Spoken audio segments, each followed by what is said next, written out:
Hi friends, I'm Coach Marcia, and today I wanted to hop on here and chat a little bit about a marathon that is near and dear to my heart, and that is the New York City Marathon.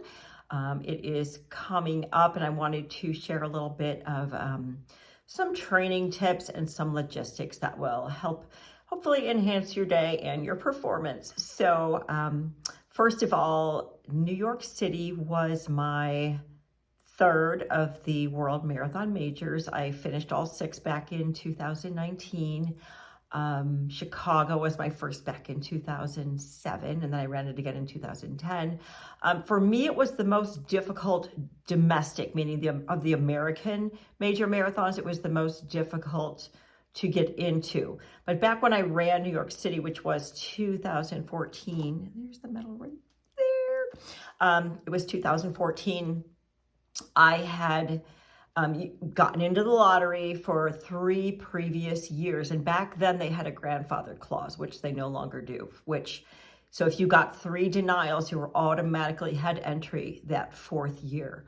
So that's how I got in. I got my 3 denials, and then I got in and I ran New York City. So sadly, that grandfather clause is over. So New York's a little bit difficult to get into, but you know what? It's not impossible. Nothing's impossible. You've got ways, if you're part of the New York Roadrunners Club, you've got that. If you're local there and you run, I think it's 10 races or something like that, you can get an entry. So there's that. You can always run for a charity. That's always a great way to get an entry and to run. Running for charity is a wonderful thing. And you can always explore also the Marathon Tours. Marathon Tours has packages, and if you join their 7 Continents Club, that's how I got into, was it Tokyo? Once you gain some status in that 7 Continents Club, some entries become available, and I think that can be the case for New York City as well. So don't get frustrated, don't get angry. Where there's a will, there's a way. You can figure it out, you can get an entry. So let's just start with the Expo. Definitely make a list of the things you want to see, because the Javits Center is pure chaos on Expo Day. I mean, maybe earlier in the weekend is less busy than on the actual weekend or right before the race, but still, write down what you want to see, because it's so easy to mean to see something and then you get completely distracted and you forget and you just want to get out of there and you leave it. I've done exactly that. I wanted to stop at ASICS and I never found my way to the booth, and then I missed out on getting something I had wanted to get. So definitely make a list of what you want. And if you can get any of your race gear, like the official New York City racing stuff ahead of time, maybe through Running Warehouse, maybe through, who's the sponsor? Is it New Balance now? Yeah, I think so. Maybe they're offering it up front. I would just get as much up front as possible, or pre-order, because you'll eliminate some lines, you'll eliminate some chaos, or maybe, these races tend to run out of some of the gear. So I would, if there's any way you can get what you want ahead of time, I would do that. New York also has a day after the marathon medal engraving. There's a tent where you can go in and get your medal engraved, and they also give you a shot at purchasing some of the gear there as well, like if you wanted to get a jacket, but there's no guarantee anything's going to be available. So again, I would, if you really have your heart set on something, I would just get it at your earliest opportunity. Don't count on the Expo having everything you want, because I don't want you to be disappointed. So that's the Expo. And of course, the whole time you're in New York City, you are hydrating, you are staying fueled, and you are not being a tourist and spending terribly much time on your feet. So you're relaxing. Let's cut to race morning. The big decision you need to make up front here is, are you taking the ferry to Staten Island, or are you taking the bus? Now, I'm a huge advocate for the ferry, because I think sailing past the Statue of Liberty is one of those iconic pinch me moments. When my ferry went past, it was just like, I can't believe I'm finally going to the starting line at the freaking New York City Marathon. It was just an incredible experience, and it's one I will treasure forever. So I did not sit on the bus. That said, I'm sure the bus is probably fine, although I have coached some clients who ended up snarled up in traffic on that bus. So I'm always an advocate. I'm not going to say it's better, but I highly preferred the ferry for whatever that's worth. What else? What else? What else? In my year, I mean, this tip kind of pertains to any marathon. You're going to race the way you trained. So for New York City, as in many other races, the weather is very changeable. You can get a very hot year like it was last year. In my year, we had 30-mile-per-hour headwinds. So it was like, whoa, coming across the Verrazano Narrows Bridge, holy cow, things were just going airborne. It was so incredibly windy. So you need to, as you train, because we know marathons are just as physical as they are mental. So not only are you training your physical ability and your endurance, you're training your brain and you're training your mental capacity to handle a marathon. So just be ready, have your head around whatever race day brings. It could be heat, it could be rain, it could be incredible wind, it could be freezing cold. You never know what you're going to get on race day. So we need to prepare for all options. Pick a side for water stations and stick to it. If you like to pick up on the right, by all means. The left is, the studies show it's a little less popular, so it may be a little less crowded, but whichever you're going to do, just don't bob around, because your goal is to stay on your tangents, so you're not running any more than you have to. 26.2 is quite long enough. So, pick a side, and also tell anyone who may be spectating that's looking for you what side you're going to be on, so you can coordinate that so they can see you. What else? Oh, it's very, very important that you train for those bridges. Hill training, bridge training. There are five bridges. One thing I did when I ran New York City was I had a coach who was a coach for the New York Road Runners.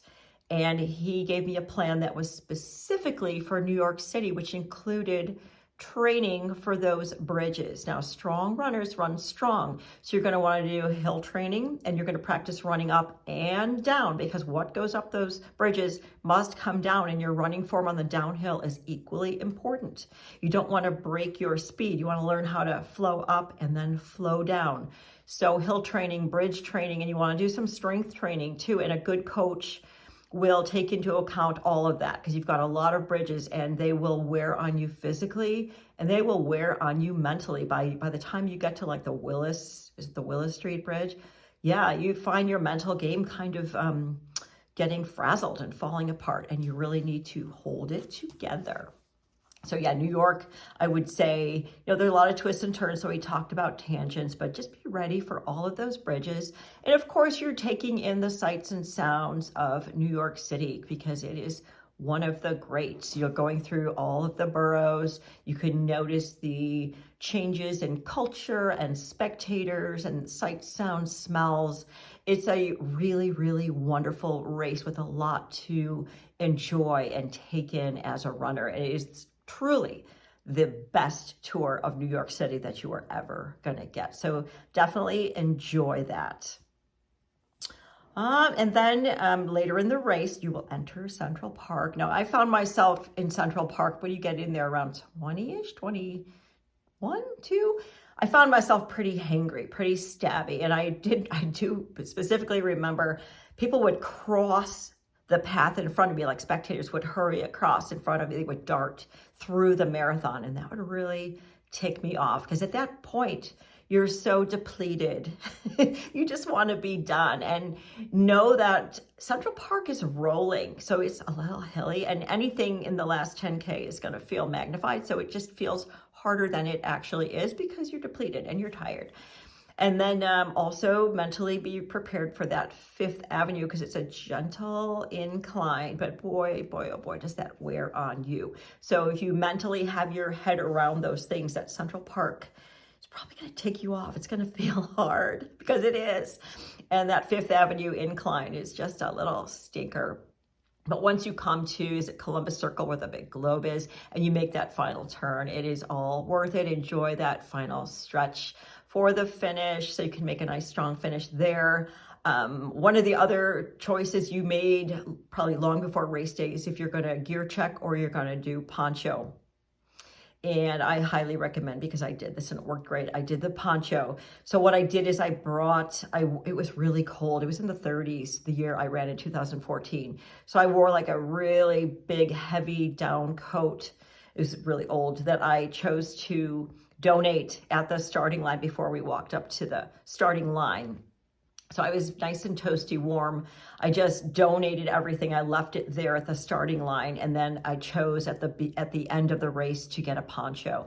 And I don't know if you watched my Berlin Marathon course tips, but I talked about how the Germans basically hand you your poncho folded up in a plastic bag. They're like, here. The New Yorkers will open it up and wrap you in it. They will close the Velcro. They'll put your hood up. They will embrace you fully. And it's just so, so needed and appreciated after you've spent the day. I spent the day battling this wind in my face. I mean, it was just like gale force wind in my face. So I just was so, so grateful to get this wonderful poncho. I saved it. I thought I would use it again, maybe on Halloween or something. I mean, I guarantee you it has never come out again, but I do have it here somewhere as a little souvenir. I don't know that I'll ever get rid of it or if I'll ever use it again, but it was one of those moments I will never forget, because I was so grateful for the woman who took the time to really put that poncho on. Because if you've done a marathon, you know how depleted and beaten up you feel at the finish. So that was so, so much appreciated. And I think that's it. If you have questions for me, by all means, put them down in the comments. If there's anything I left out. I didn't talk about Runner's Village. When I got off my ferry, I boarded a bus. And because it was 2014, the year after the Boston bombings, everything was so locked down and super secure. And you know what? Marathons are still pretty much that way. And we had dogs sniffing everything. I'm not sure if that's still the case or not. But the Runner's Village, you want to stay fueled, stay hydrated, and get off your feet. Don't be standing around. Just rest as much as you can. I just kind of huddled down, and everybody's your friend. There is a ton of international people, of course, and to me, runners are all friends. No matter what country, what part of the world you are from, we are all friends. So it's your time. I mean, if you're with friends, that's awesome, but I was all alone in my wave. So I just made some new great friends, which is an awesome opportunity. And that's really it. I hope you have the best time if you are running. If you have not, I highly encourage you. It is just a race of a lifetime. It is a wonderful course. Like I said, so much to see. The bridges are challenging, but they're nothing you can't handle. Just do the work and enjoy your day. And again, if you have questions, put them down below. I am happy to answer you. Have a great race.